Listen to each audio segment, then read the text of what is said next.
Hello and welcome to today's launch webinar for IRENA Global Atlas for Renewable Energy 3.0. Thank you so much for joining us today. My name is Hui Chen and I'm Associate Professional with IRENA. It is my great pleasure to welcome you to today's webinar.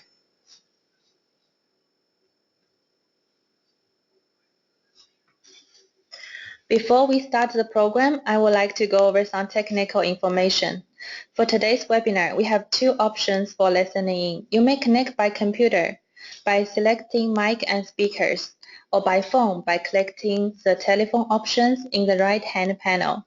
If you shall face any technical difficulties during the webinar, please contact the GoToWebinar help desk at the number provided on your screen. Throughout the webinar, we will be asking feedback to know your opinion and improve our future programs. After the webinar, you will see the questions popping up on your screen, and you will simply select your choice. We would also like to encourage everyone to raise your questions during the session. We will be collecting these questions and answering them at the end of the webinar. If you would like to watch this webinar again or share with your friends, we will have a full recording available on the IRENA YouTube channel. We will send you the link to the recording after the webinar. Today's webinar will first provide an overview of the newly launched Global Atlas 3.0. Then we will present the practical use of geospatial analysis for project development. And we will also see a live demonstration and illustration for the platform. We will conclude with question and answer session, and the entire webinar will be completed within an hour. For those that are not familiar with IRENA, we are the intergovernmental organization mandated by countries around the world to promote the widespread and sustainable use of all forms of renewable energy. IRENA currently has 150 member countries, 30 states in the process of becoming members. Our first speaker is Nicolas Fichaux, Senior Program Officer for Knowledge with IRENA, who will offer an overview of the Global Atlas 3.0. Thank you very much, Hui. Good afternoon to all, good morning. Good evening for some of you. This is a very special moment for me. I'm very glad to share this moment in your company. This is my last webinar with IRENA after 7 years coordinating the knowledge group in IRENA and the Global Atlas. And I'm very glad that this last webinar features the third edition of a very successful platform. When I started the program, the main issue was that countries believed that no data was available to help them planning forward for the renewable energy transition, and therefore few countries only could endorse renewable energy targets. And the consequence was that the world would continue to warm up actually if we were not doing anything.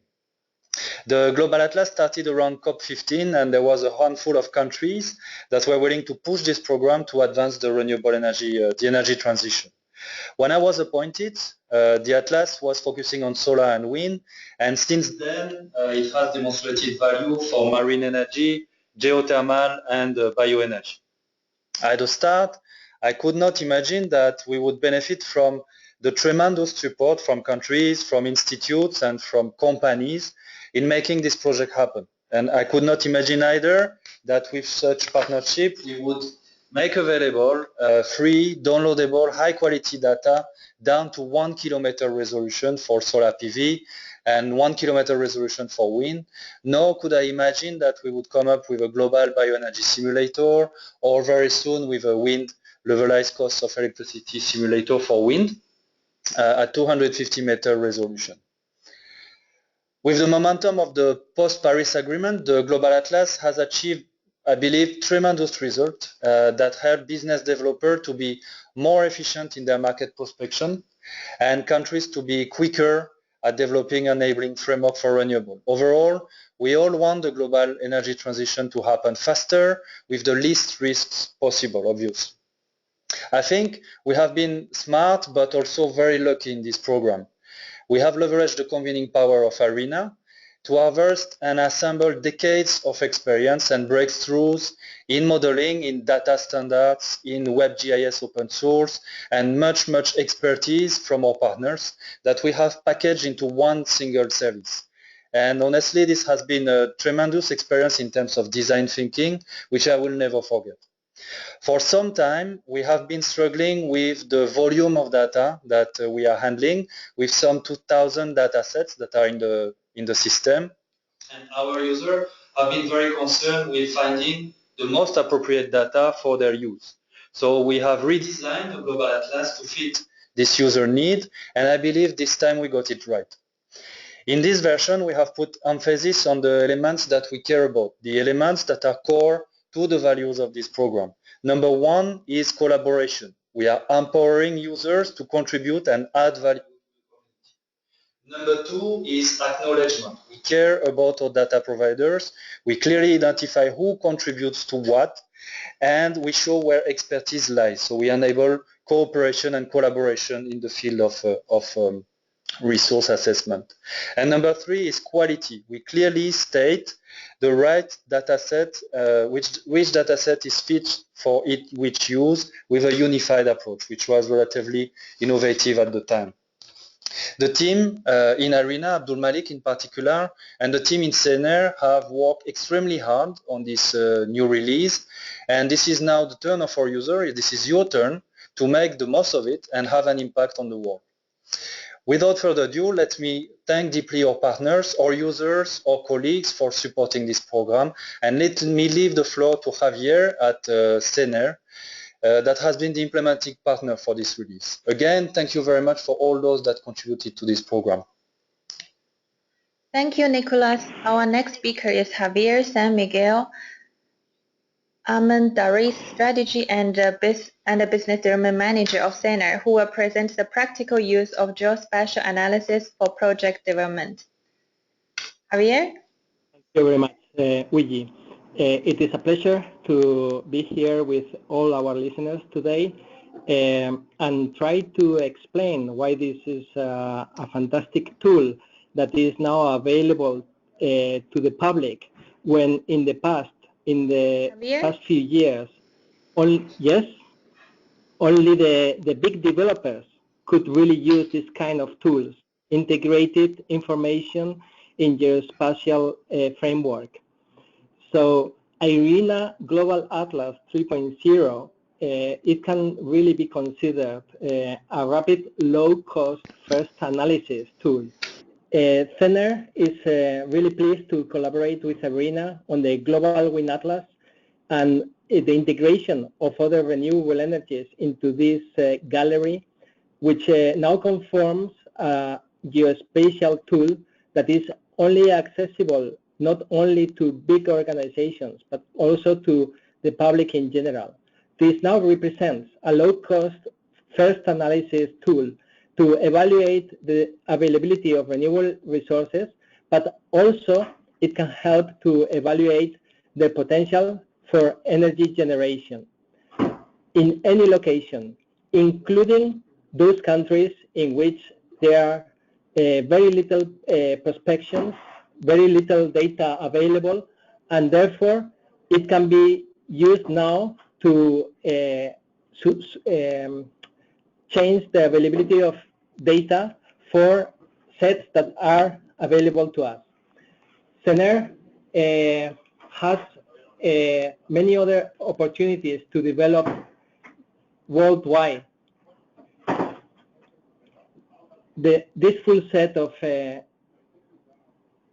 data, which now can be used as a good matching for a system design and the exploitation of these energies and their integration in the grid.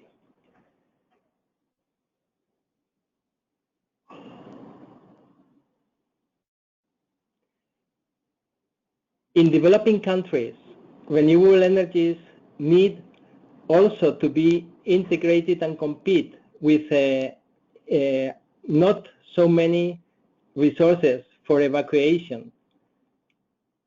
So The integration of these energies together is very important in the design of their grid architecture. Considering them all together can be very useful for any new venture of project development and energy management. Also, the consideration of these energies all together can help the development of new business models as well as the deployment of new technologies.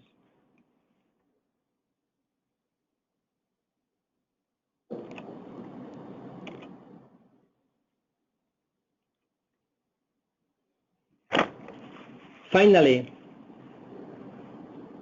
the aim of integration of renewable energies is to obtain an optimal energy mix, and therefore having a good evaluation of them can help the progressive overhauling of all networks and legacy generation plants.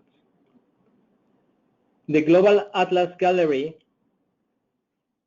is also a framework that allows the overlaying of different data sets from civil engineering or electrical infrastructures, and it compiles a complete suite of services to support system design and planning.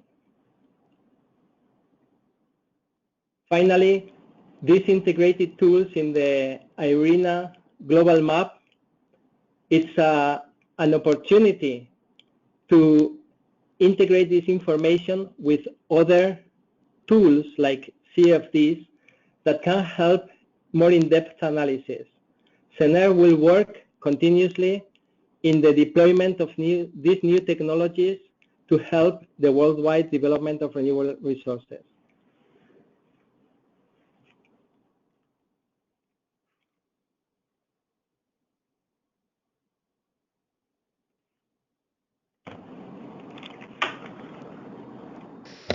Thank you, Javier. Our next speaker is Abdulmalik Orij Ali, and he will make a live demonstration for the tour.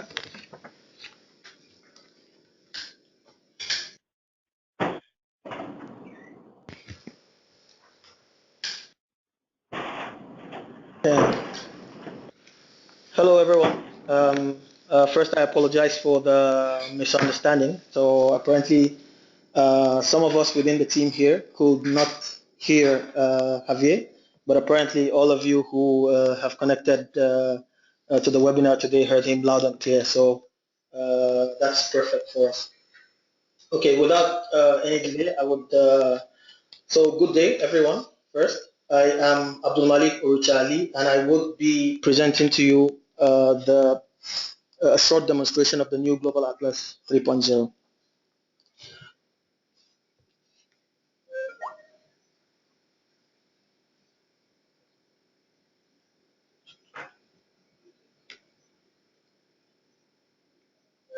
Now, this demonstration would be delivered to you with three focus themes: simplicity, contribution, and collaboration, which, as you already heard, represent some of the main thoughts behind the design philosophy of this platform.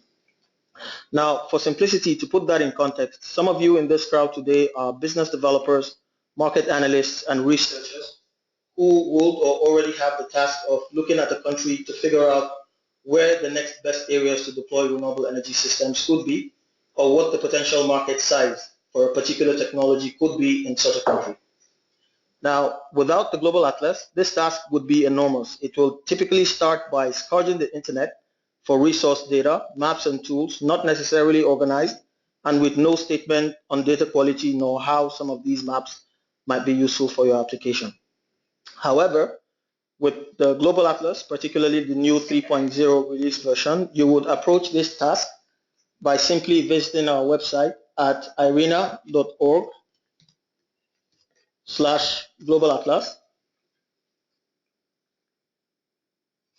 and you would have the platform loaded up pretty nicely with a list of maps and tools that are relevant for the country you are connecting from.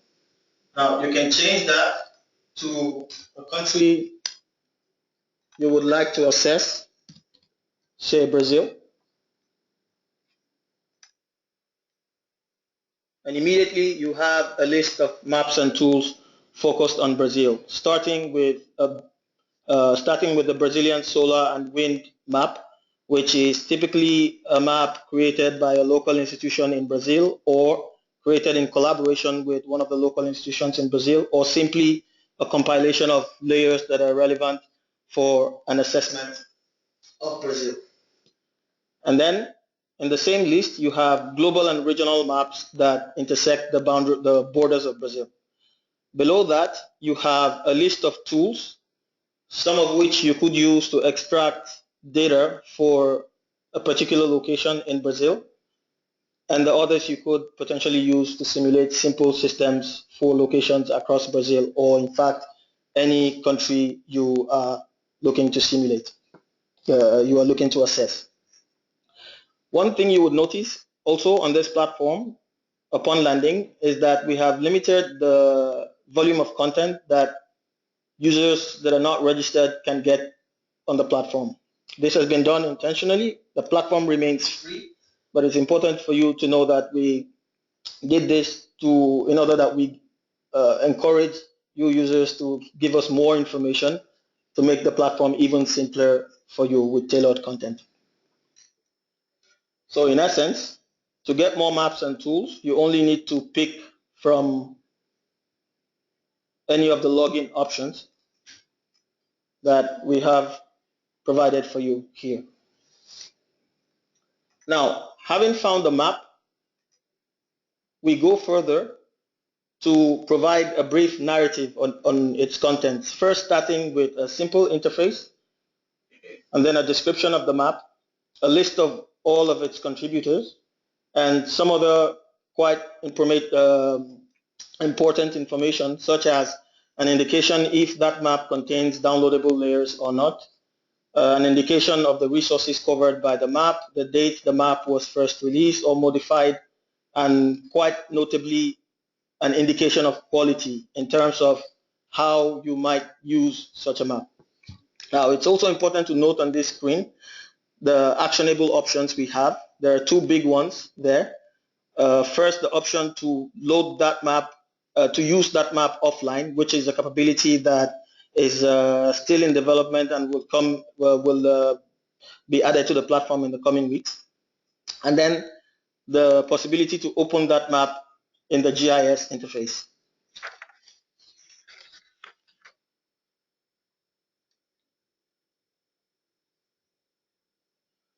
So the possibility to open that map in the GIS interface where you can see precisely where some of these developments are possible, not just in the context of the resource, but also in the context of, not just based on the resource, but also in the context of other local factors, such as grid distance, population density, roads, etc.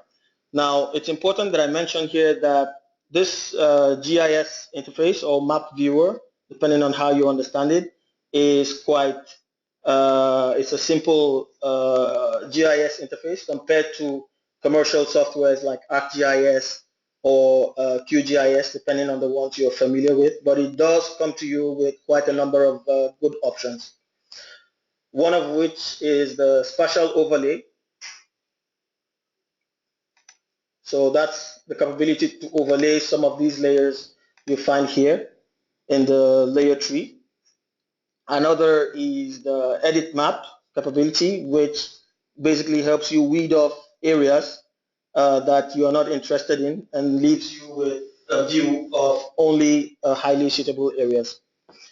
You also have the option to add more layers from our rich data catalog that contains a host of information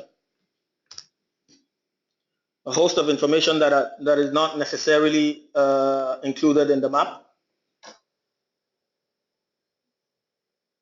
And then finally, you have the option to save this map under your personal profile, either an edited map either a map you have edited or one you have created. You have the option to save that under your personal profile. Now moving swiftly on, I will go back to the map search interface. Just a second.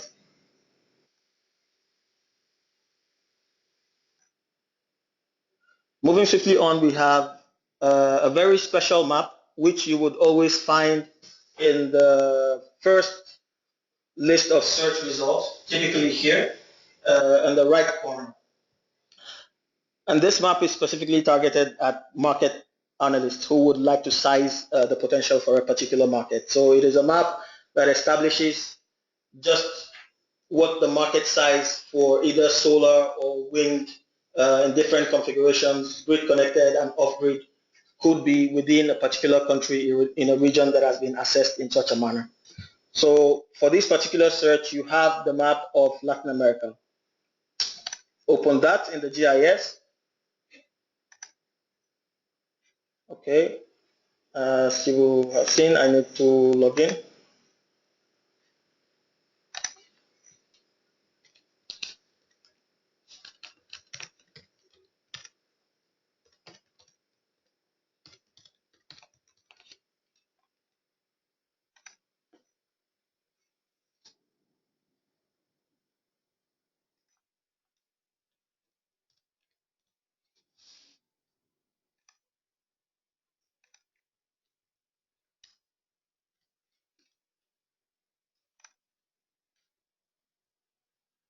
Okay, so when you open that map, in the GIS interface, you see that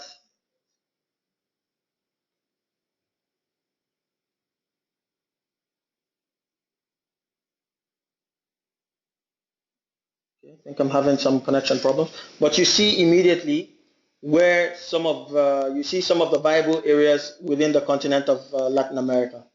But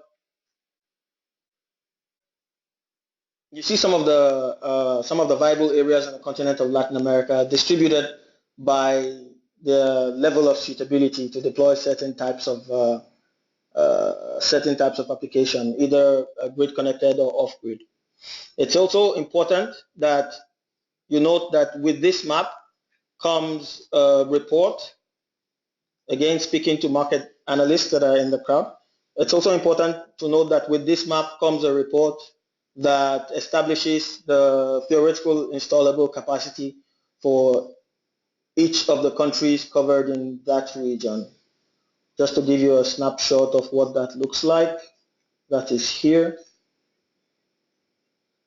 So you can see that for each case you have the theoretical installable capacity and what that represents in terms of investment opportunities.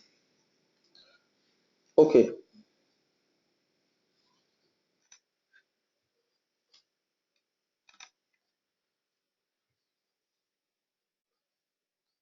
It's important to note that we have conducted similar studies for the GCC, Southeast Europe, and Western Africa, and we would be conducting a similar, so you will be seeing a similar map before the end of this year when you perform a search on Asian countries, for example. Having said that, I think we can move on to the next theme, which is contribution. So as my colleague Nicolas rightly pointed out, you would have noticed that this platform would not be where it's at if trusted and credible institutions around the world did not choose us as their preferred data publishers. So we have a growing list of contributors, as you also saw in Nicolas' presentation, that over the years have improved the quality of the maps they share on the platform.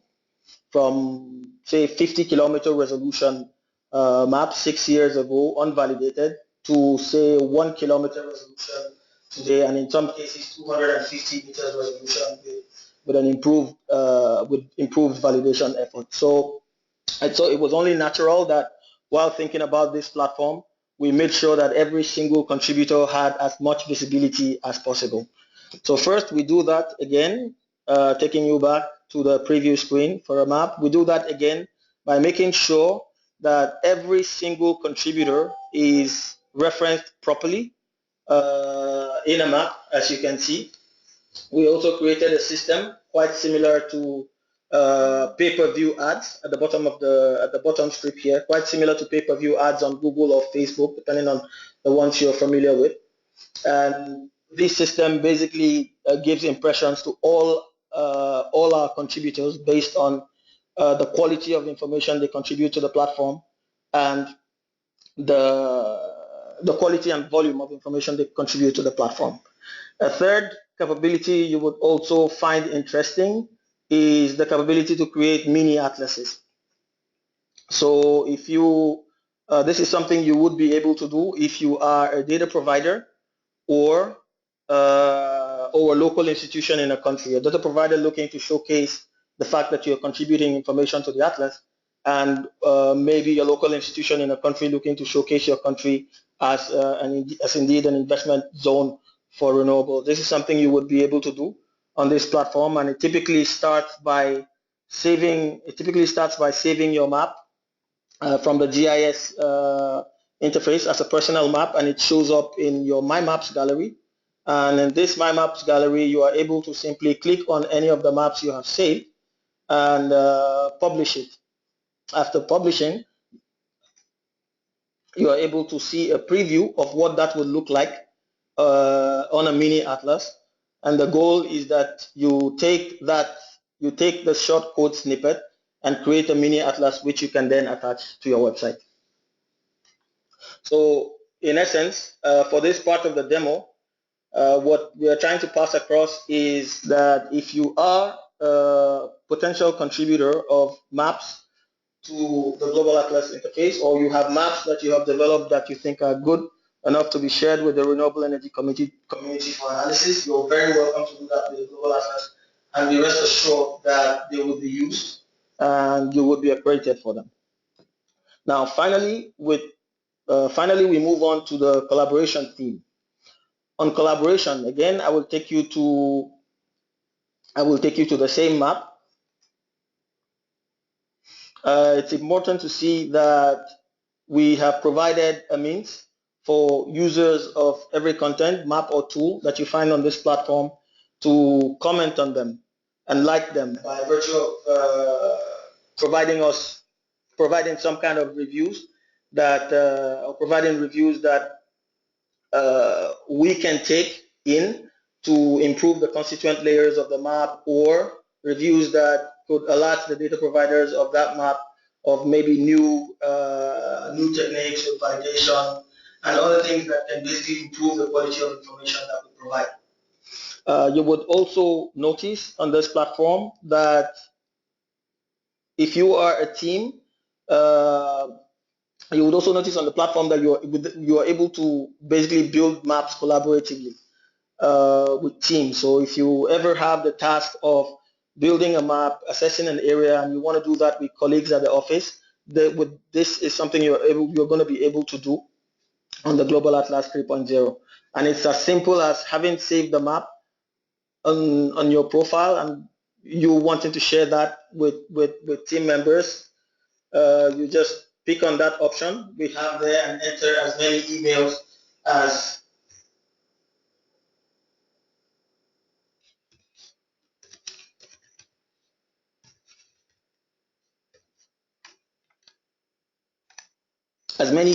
you can and simply share it with them. And all of you are going to be able to work on that map, edit it before it becomes the finished article and ready to be published. Now, finally, on collaboration, I would like to touch on the tools section. So, like I said before, on this platform, you have several tools that you could either use for data extraction or simple system simulation across Brazil in this instance, but also across any country that you indeed have an interest in simulating. It's important that you note that these tools have been developed by highly skilled institutes, and in most cases, programmers from these institutes.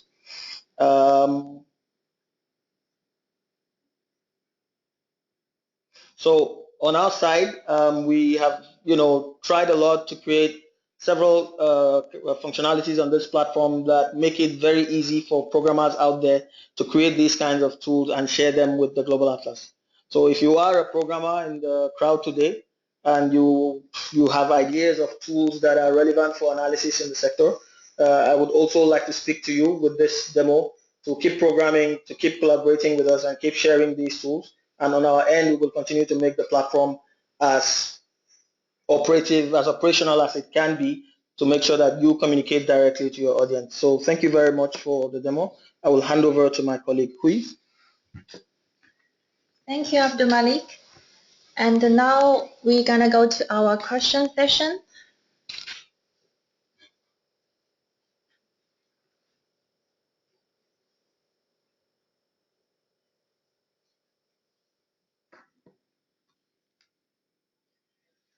So we have been receiving quite a few questions here, and let's select some of them.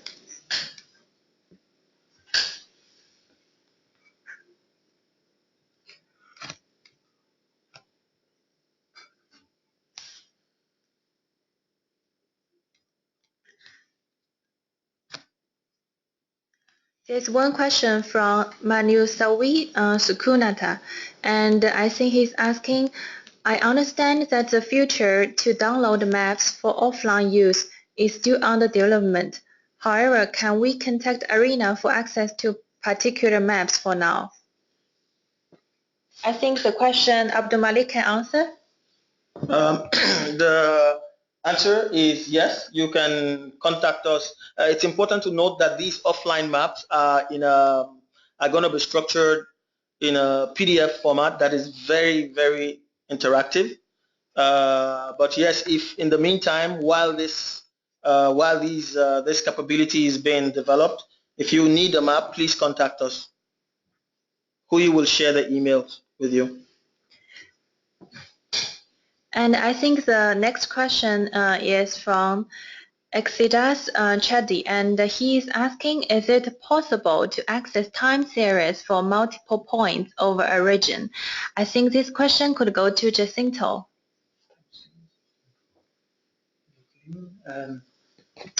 Hello. Yes, there is a tool available called HelioClim, and there you can find you can access time series for a single point or a multiple point, and it is available in the list of tools in this Global Atlas 3.0. Thank you, Jacinto.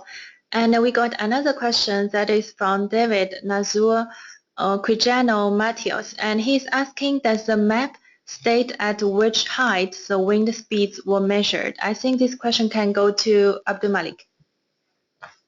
Okay, thank you, David.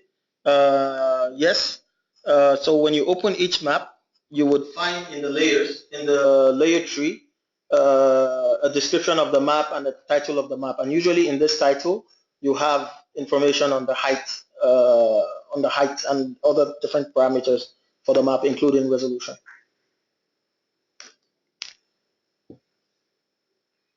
Thank you, Abdul Malik. And there's another question from Corinne Dubois, and I think he's also asking, is it necessary to register each people inside a team, or can we use one address for all? Can you answer that? Yeah, of course. So thank you, Corinne. The way this function works is quite simple. So whenever it is that you need to work in a team, you just enter the email of the person that you would need to work on, just the way I showed it. If the person is someone who is already registered on the platform, he or she will be able to access that map immediately. But if not, he would get an email with a simple process to register that immediately triggers that map upon completion of the process. Thank you, Abdul Malik. And we got another question that is from Ismail Lokhamari, and he's asking, is there any details about these maps? I think this one can go to Nicolas.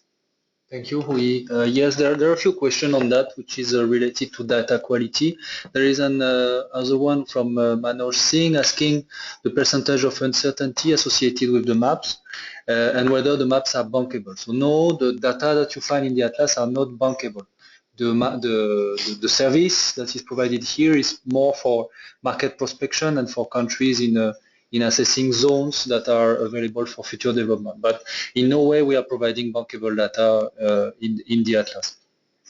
About the data sets themselves, so most of the work in the atlas is about collecting and publishing this data, but a lot of time is spent on data quality and evaluating how the data has been created. And then from that, what Abdul Malik was explaining is that we provide indicators on fitness for use.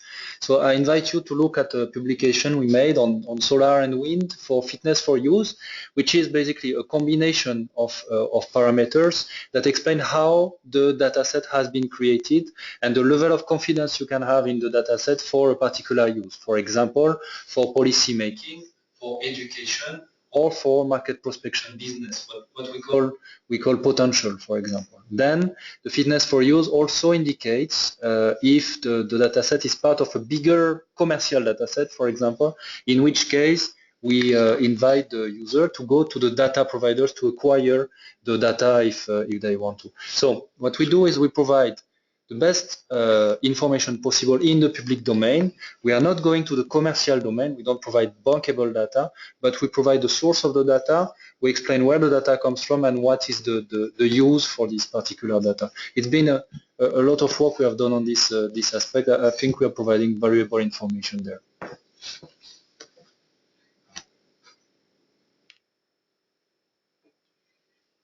Okay, we got another question from the Diego Pardo, and he's asking what is the resolution pixel of the solar Vaisala database.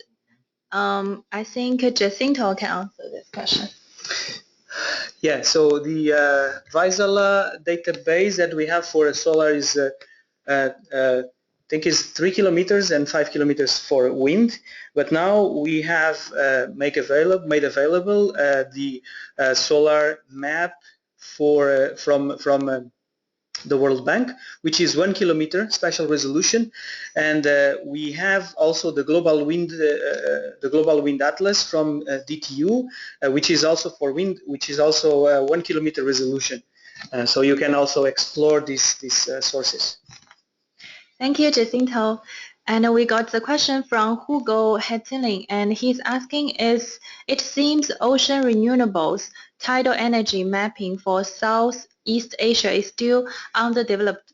What are the initiatives and how can one register to set up collaborations with current players that are mapping those areas? I think this one can go to Nicolas. Okay. So indeed, the ocean, as you will see in the data sets we have, so the solar and wind are very well represented. On bioenergy, you will find a large volume of data as well that is improving in over time. And for marine energy, it's and also hydropower. So there is a question about hydropower. These two fields are underrepresented right now in the volume of data we have.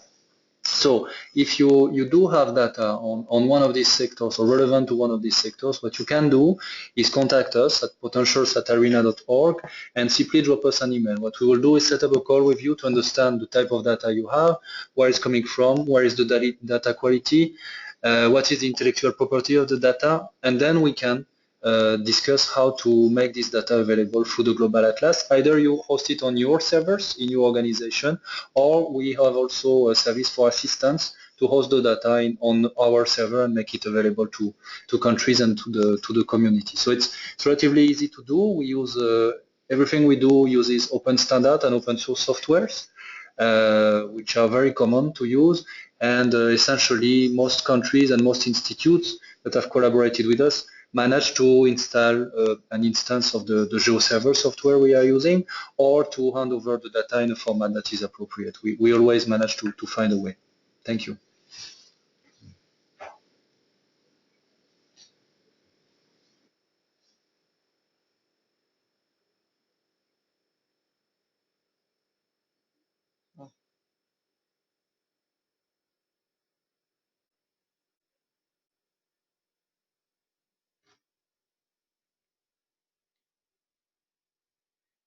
Okay, there's one question from the Rukwaya Merchant, and he's asking how is this map analysis different from existing solar and wind softwares like Transys, Transcend System Simulation Tool? I think this one Abdul Malik can answer it. So thank you very much. Transys and some of these simulation tools that you're mentioning, like Transient, PVC, and the rest of them, are used more to do particular project simulations. And the type of input data that they take are time series, long-term time series for 5 to 10 years. But the difference, as Nicolas already highlighted, with what you find in the Atlas is that it's more channeled towards market prospection. And for that, you have long-term annual averages for both solar and wind, except if you are using a tool that is designed like to perform the same kind of analysis as Transys, such as PV Watt, which you would find in the collection of tools we have on the platform. Thank you. And we got another one from Hugo Hetling, and he's asking, is data for ocean renewables actively collected by IRENA, for example, from NASA satellite data? Nicolas? Yes, so you will find the NASA datasets. Those that we have are hosted by NREL in the US, and we are connected to their server. And these datasets, you will find them, the NASA dataset, in the catalog of the Atlas. So Abdul Malik showed you the catalog. If you go there, you tap NASA, you will find a bulk of dataset, and you can build a map with this dataset. On our side, we haven't promoted this dataset particularly through the gallery. The reason is that the spatial resolution of the dataset, I mean, they are very helpful data, but the spatial resolution of the dataset is not necessarily state of the art. And what we want to do is to provide the highest spatial resolutions, highest quality, and the latest release of the data as far as we can. So for example, for wave energy, you'll find a data set. It's from a company in France. They shared it with us. And it's a kilometer scale worldwide map for marine currents. So this is the kind of thing we are trying to promote through the Atlas. However, the NASA datasets are perfectly accessible. You can build a map, and if you want to share it through your own gallery, or even make it available through the user gallery publicly, through the Atlas, it's no problem at all. You'll find them. Yeah. Thank you. And we got another question from Gurumi van der Schuren, and he's asking, can the datasets be downloaded in formats that can be imported in QGIS? I think Jacinto can answer that. Yeah, thank you.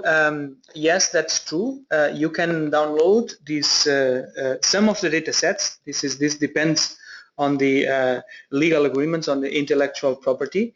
You can download them in a GeoTIFF format, which you then can open in QGIS. Of course, GeoTIFF, it will be you will download basically an image that will not provide any useful information if you don't plug it into QGIS. So then, if you open it with an image, a normal image software, you'll not see any useful information. But if you open it with QGIS, you should be able to access the pixel values, which can be wind speeds or